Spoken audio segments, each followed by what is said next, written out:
Oh my god, it is so cold this morning. Like my hands are cold. I cannot believe it. I feel like I did not appreciate summer enough. Anyways, just walking and I was just like, it's cold. Man, I did it again.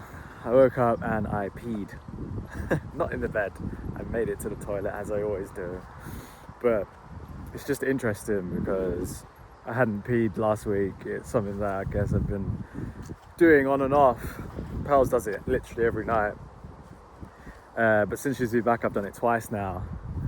One of the things I did change from the week that she was away was I made sure I didn't drink any liquids after 7. Yesterday, she convinced me to have a tea, and I think I finished it at 8:20. So, survey says you're not listening to your new rules, so that's why it happened. So obviously tonight I'm going to make sure that I don't drink any liquids before 7, after 7, and see how it goes, because it is really frustrating. And what happened as well was I couldn't get back to sleep again once more because I felt anxious. But I think the two are aligned. I don't necessarily actually think it's the liquid situation, because this never used to happen to me. Like I could drink right before bed and sleep right through. So come on, Nisa. So I don't know quite what's going on, but I guess it's linked to the whole anxious feeling. My body's having a spike of cortisol in the middle of the night, which is causing me to wake up, and at the same time I'm having this feeling of needing to pee. So that's becoming quite aggravating. I'd like to say I had quite a calming evening yesterday. Pearls did ask me something work related after I had started winding down, which I found a bit frustrating. So I'm going to be talking to her about that and setting a boundary. When I've shut off, it's shut off time, please. But yeah, moving on.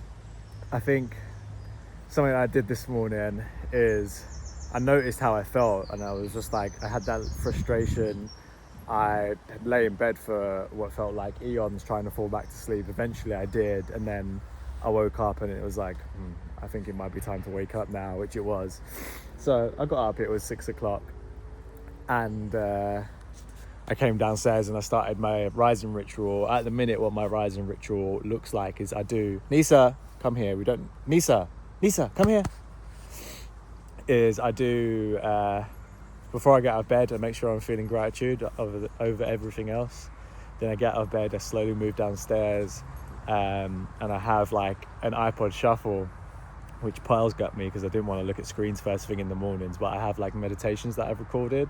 So I made this visualization of, it's basically like a higher self visualization where I basically visualize this room. I usually use the living room because I can visualize it quite well. And then in one seat I'm sat there, in the other seat my higher self is sat there. I observe what they look like, how they act, their aura, their energy, and then I have a conversation with them, and that conversation is basically, hey, what do you need to tell me today? So rather than actually asking that question, I was more specific because I had a burning question, and I just said, why do I keep feeling anxious about work? Because for the majority of the thoughts that I had when I was struggling to fall asleep, I was thinking about work, going over the plans, going over conversations we had, going over the things that we want to do. And I was just like, so why is this? Because it's doing my head in. And I, my higher self, me, said, it's because you're not taking actions that are fully aligned with the goal that you set. And I was just like, you motherfucker. That's so true, because one of the main things that we want to achieve, or one of the main events that we want to put on, we haven't done it yet, but it's more so because there's preparation involved. But what we've been doing in the meantime is planning and organizing and doing other things, which are other things that we want to be doing. But I realize, there are still tasks for this main goal that need to be done, that can be done, even if it's just a small step every day that I'm not taking. And because of that, it's causing this dysregulation in my body, which is causing me anxiety, because I guess subconsciously I know that I'm maybe even avoiding it a little bit. Maybe I am avoiding it a little bit, and that's why it's coming up. So my higher self told me that, and I was like, all right, so today I guess I'm going to be taking some action to make sure that at least I've taken a step closer towards that goal being actualized. Because today what we're doing actually is we're going down to have our business meeting at Catherine's place, which is our new place to go and have our business meeting. And then after, we're hopefully going to be having a meeting with Catherine, who owns the event space / CAF studio, whatever you want to call it. And we're going to have a few words with her, I guess, about things that we want to put on there, things that we are already putting on there, because we've got our Sound Bath in the City event coming soon in just over a week's time, so that's super exciting. I think part of this journey of the art of healing has been really funny, because we started off wanting to do events. Nisa, where you going? The sun is beautiful this morning. Wow, look at that. Beats a grey sky. Yeah, our act is called The Art of Healing Events. Of course, the brand name is The Art of Healing, and the whole purpose is we wanted to put on wellness events, and we started off doing that. We actually did our first retreat, or our first event as a brand, at a retreat in Barcelona, which was really funny. We didn't put on the retreat, we just collaborated and put on a workshop there. But then what happened is one of our posts on TikTok went viral, and then we built this whole somatic course to sell online, and then we developed Shake Therapy, which is another event that we're wanting to bring in person. But what we did, because we had such a big online community, is we figured out how to bring it to the online space through Zoom. So we did just that. We had like the decks connected through an interface and an audio receiver, so it could play through Zoom, and the quality could be like as if you were in the room. We've got wireless Bluetooth like fitness mics. It's awesome. Anyway, so we figured all that out, but what had happened is we got sucked into this online space and we neglected the in-person stuff. So after we recovered from, or when we was recovering from burnout, we kind of realized that, holy shit, like we're like not doing the thing that we set out to do. We're the Art of Healing Events. We're meant to be doing events. We want to be doing events. So like, what's going on, sort of thing? Do you know what I mean? So it's all come full circle now, and now that we've actually just fully jumped into, right, let's do these events that we've wanted to do this whole time. Everything is kind of unfolding and working out, and it feels amazing. Like I feel like my passions come back, my excitement's come back,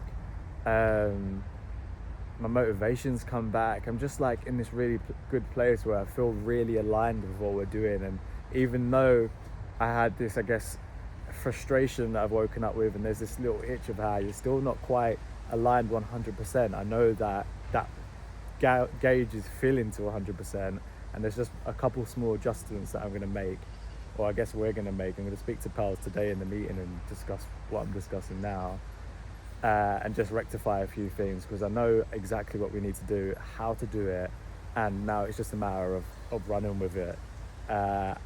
And it fills me with excitement, because it's like, oh my God, all the things that we've always been speaking about in meetings, just like casual conversations or whatever, it's like this stuff has been in our vision board since last year, and we've sat on it.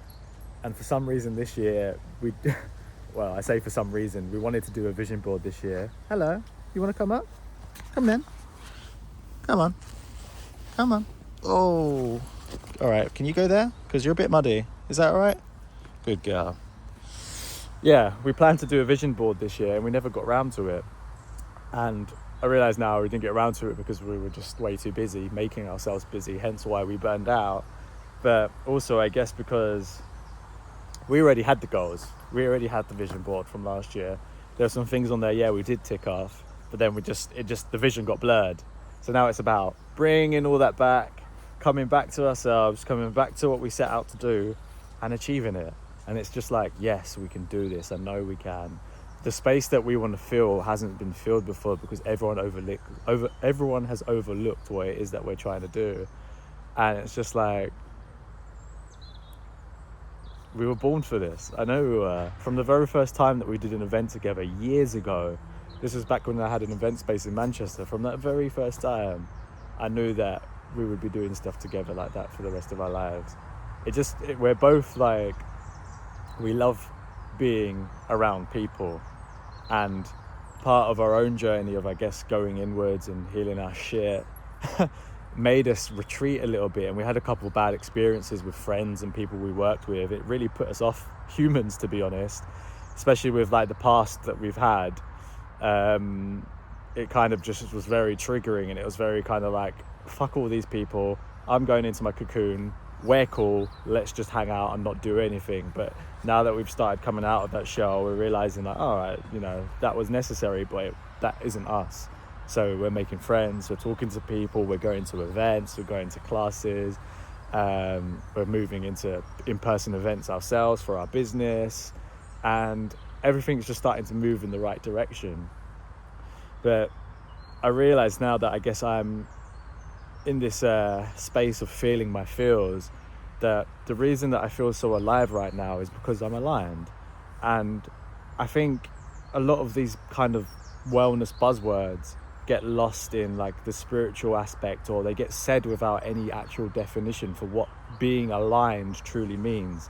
But let me give you a contrast. When you are misaligned with something, what you are feeling is fear, anger, anxiety, depression, guilt, shame, jealousy. That's misalignment. What those feelings are doing, we can label them negative if you want, but what they're doing is they're telling you you are misaligned with your goals. The actions that you are taking, the thoughts that you are having, and the way that you are feeling is not aligned with your goals, with your ambitions, with what you're working towards. So that's what misalignment is. So what is alignment? Alignment is merely the opposite, right? When you are aligned, you are moving in tandem with your goals. Your thoughts, your actions, your feels are all aligned to you creating that reality. It feels like the joy, it feels like the presence, it feels like the gratitude, it feels like, you know, it feels like play.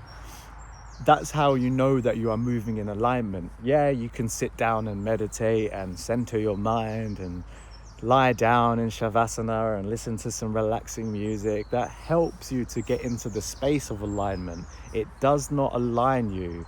People think, because they've been sold by this side of the wellness community, that those things will align them, when it's not the truth. What will align you is you taking action towards your goal. What will align you is you being clear on your vision and not allowing any thought to penetrate and stay too long that is not in line with that. So action is the word for today. It's Friday. Hello, Nisa. It's Friday. I'm really looking forward to our meeting. I'm really proud of myself for the actions that I have taken this week.